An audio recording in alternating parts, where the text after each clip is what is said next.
Thanks for clicking into the channel today and choosing to make it a great day. Today, we're looking at the 3 E's: exercise, eating right, and the most fun part is explore. Now, one of the things I want to encourage you with is if you're going through joint replacement surgery, one of the issues I had is I let pride get in my way. I didn't want to admit that I was injured or I need help, or really, I had a right hip that was completely disintegrated. So really, I should have been doing things like getting handicap stickers. I couldn't see myself doing that. I didn't care how much pain I was in.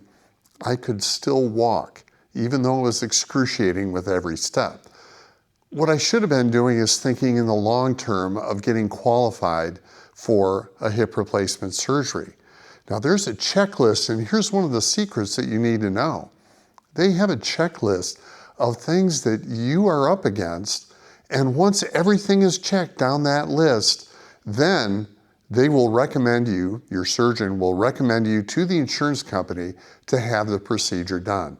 Until that happens, you're just stuck in pain.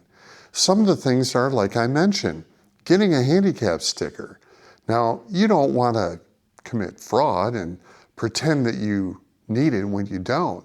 But there are times that it's really a necessity. Well, that's on the checklist because it shows that you're in pain, you need accommodations, and it's moving you toward the spectrum of that and approval.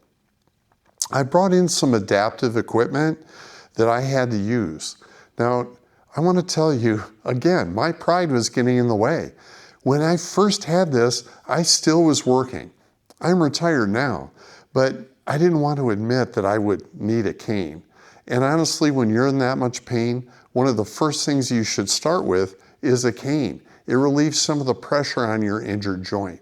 Now, one of the first things I did instead of using the cane is I went right to the crutches because I thought, I'm injured, I can still get around. Well, yes, you're injured because your hip is disintegrated, but it's a little bit different. So what I did is I would take a crutch, make sure it was in the proper measurement, and I would take 1 crutch, not 2, because again, my pride, I didn't want to admit that I needed it. And I would walk by supporting that injured joint with just 1 crutch. Well, I was working in a high school environment, so I had to walk all over a huge campus, and I would do it by using this 1 crutch. As time went on, I didn't want to admit to having more pain. Then I went to adding the 2nd crutch. And most of the last year that I was working, I was on crutches because I could walk and then just barely put any pressure on that injured hip. Now, what I should have been doing before I went to the crutches is I should have used a cane. But again, my pride, it made me feel old, so I didn't want to use it. And when I did finally try using the cane, I used it incorrectly. My right hip was injured, so I used the cane on the right side, thinking, well, like a crutch, it would relieve the pressure there. The problem is it doesn't. It puts you off balance, which puts more pressure on that injured joint. What you want to do is actually use the cane on the opposite side, so when you walk, you have a base of balance in order to have a more normal stride, and it puts less pressure on the joint. So start with the cane. Don't be embarrassed about it. It's an assistive device. It's not going to make you look old. It's going to make you look like you need a hip replacement surgery. Then, as time goes on, hopefully you'll have steroid shots to help reduce some of the pain. You'll probably have to move to crutches. Now, the 3rd device is great for recovery, and hopefully the crutches will get you through. But if it doesn't, there's the walker.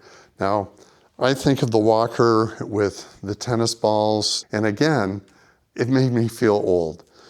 I didn't use it prior to the surgery because I was still able to get around using the crutches, but it was painful. Now, after the surgery, my physical therapist and the surgeon told me I have to use this walker.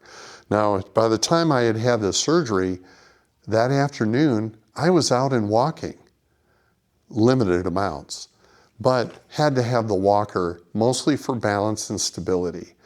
You start and it just sort of slides around and rolls as you go. And it helps you with your balance. And even like when you can turn the walker and then turn yourself, and it really helps with the pressure on the joint. So this is something that they told me they wanted me to use for the first 3 to 4 weeks. Well, by the second week, I had the walker up in the air and I was walking. I was using the walker for balance when I needed it because I could plan it, but it wasn't necessary all the time. But I was complying by having it there when it was needed. You know, you want to prevent falls, especially if you have a new hip, because you don't want to have to go back in if it does something to the joint before everything solidifies. So that worked great. It was there. And there were a couple of times when I felt a little off balance and was glad I was able to plan it and have it there for support. One of the things that I use to really help get me out, things like Bible studies at church, is a big chair pad. Now, you feel kind of funny walking into places with your pad. It's not like you're going to a sporting event and carrying a pad for the bleachers. This is like into church or a restaurant. Well, if you're in so much pain that you're not getting sleep because it hurts with that hip disintegrated lying down on one side, or it hurts laying on the other side, or when you walk, or even when you sit. And in our church, these are padded chairs. They do have some padding. And if you don't have a disintegrated joint, they can be okay for an hour or so. And then you need to get up and move because even that can be uncomfortable. But getting a wheelchair insert, this one is from the Kohl's company. And I got this from a medical supply house. And what it is it's memory foam pad that's washable so you can keep it clean. Put it on the chair, and then when you sit on it, it provides you that extra cushion support to make it possible to even participate. And you'll find that it makes you feel better. You aren't stuck at home. I was so glad that our church offered online services, but you miss the community of being in the same room with other people, being able to shake their hand or say hi, eye contact. It's not quite the same as just seeing it on a TV screen. So I'd highly recommend just Googling a medical supply store near you.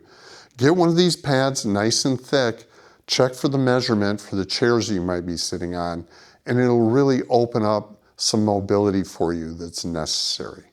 Another thing I used to get around was this simple office chair. It's not a medical device, but it allowed me to move around the kitchen, help out with things like dishes, and prepare meals. It may not be a medical device, but it was much better than a wheelchair. Sometimes when you're at home, this is what it feels like. You're by yourself looking at a TV screen. The thing that I love is coming here on a Sunday and just being here with all of my friends and churchgoers. So I really encourage you, take advantage of the assistive devices. Keep in mind, it's a checklist that has to be checked off. The more you can check off that you're using the pads to sit, you're using the cane to walk, you're having to go to crutches, and then you're graduating to the walker. Because what that does is it shows the spectrum of assistive devices that you've tried, including something like a handicap sticker if necessary. Help your surgeon qualify you for the recommendation to get the joint replacement to the insurance company. It'll go faster if you go through that list. Now you want to do it carefully, you don't want to make things up, but when you need the help, don't resist it, get beyond your pride, and you'll get some relief much faster. I'm glad you choose to make it a great day with the 3 E's: exercise, eat right, and explore.